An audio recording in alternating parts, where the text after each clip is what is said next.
nothing wrong with talking fast or slow. Okay. Okay. I don't know, maybe sometimes I feel like I speak like a robot or something like that, and I feel strange. And I want to improve that. hmm Well, I think that's just in your mind because to me it doesn't sound at all like that. Oh, So I think that what you're talking about is fluency. So the ability to come up with ideas and maybe reformulate ideas in your mind before exposing them. But as far as I heard you, you are doing great. okay, that's very good. I wasn't expecting that, but I'm very happy because you said that to me. And okay, now the question: do people in Romania believe in Dracula? Or maybe I think that maybe it's just like a silly story that the Americans invented, but Mhm. the Romanians maybe they say, "Oh no, that's a silly story. That's not true." Yeah, well, actually, it's not true. Of course, it's not true. And you know, when Bram Stoker wrote the book Dracula, he documented it based on some historical facts. So Dracula existed in real life. He was a ruler of some parts of the old Romania in the Middle Ages.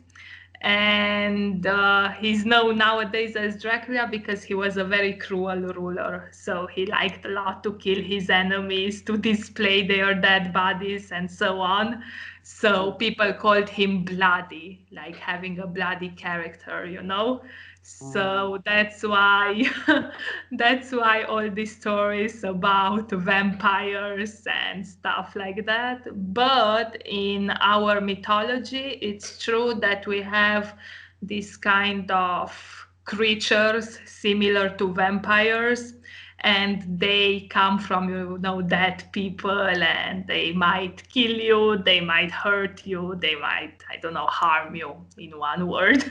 But yeah, we don't really believe in vampires and in putting garlic all over our houses. Okay.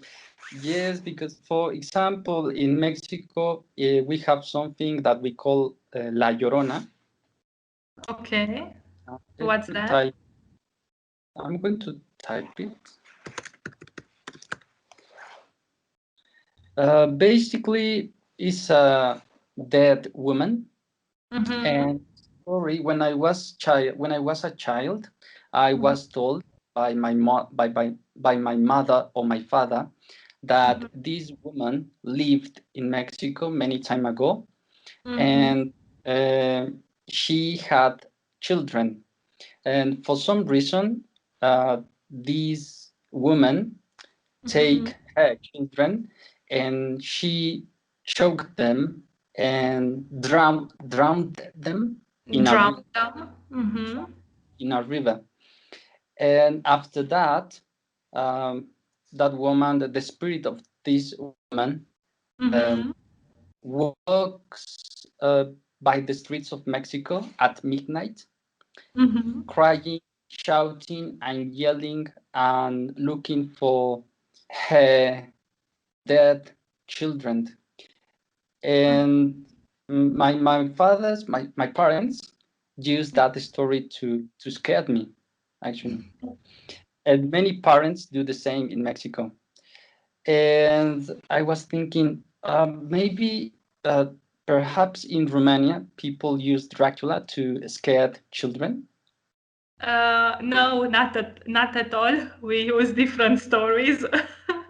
We So, have light ones and we have harsh ones. So for the light ones, the most common is that the wolf will come and pick you up and take you to the forest and do whatever to you, probably eat you. And then for the harsh ones, I call them harsh. Yeah, exactly, the wolf, the uh, animal.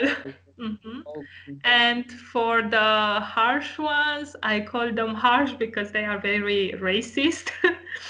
Fortunately, my parents never used it with me, but in many cases, parents use it. They say that the gypsies will come and take you with them. Ah, okay, gypsies. Yeah. Nice word. So, Okay. and there is an E before the S.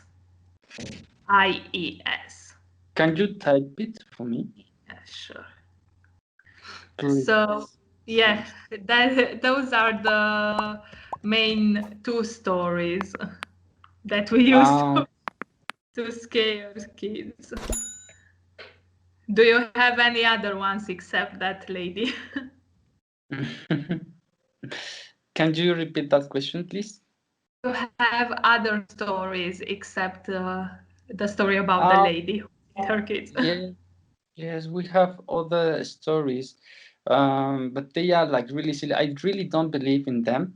Mm-hmm. Um, this is like recently, like maybe 10 years ago, Mm-hmm. uh, in the news, Mm-hmm. um, someone invented uh, the chupacabras. I'm going to. Ah, okay.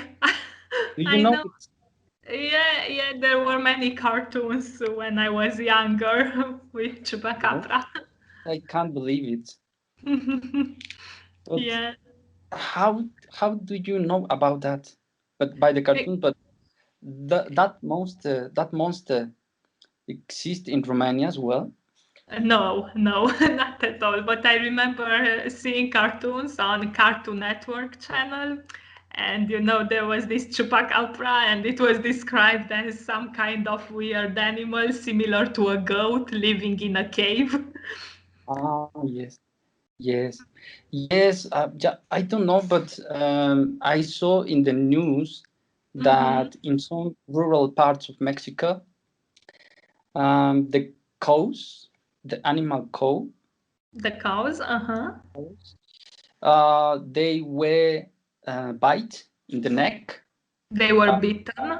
they were bitten in the neck by some kind of creature, Mm-hmm. and that creature sucked, suck Mm-hmm. their Suck blood, their their blood. blood completely. So those cows were completely flat because Oh. that creature extracted all their blood. Mm-hmm. Mhm. And I think this is silly because the person who was telling that story, Mm-hmm. the name is Jaime Maussan. He's Mexican, but that person do research about Does research. exactly, does research about ovnis. UFO. I think that's the name. Ah, okay, UFOs. Mhm. Mm-hmm. Mm-hmm. Mhm. Yeah. So I really don't believe in that. I think that's really silly, and I haven't, I was aware that in Romania, the people know about the chupacabras. That's really surprising. Yeah, well, I think that it has some roots in someone's folklore because I know it for a very long time, like more than 10 years ago. So when I was watching cartoons, it was maybe, I don't know, let's say 15, 17 years ago, and I remember these chupacabra stories. So he probably just took, the information from somewhere and adapted it as he wanted.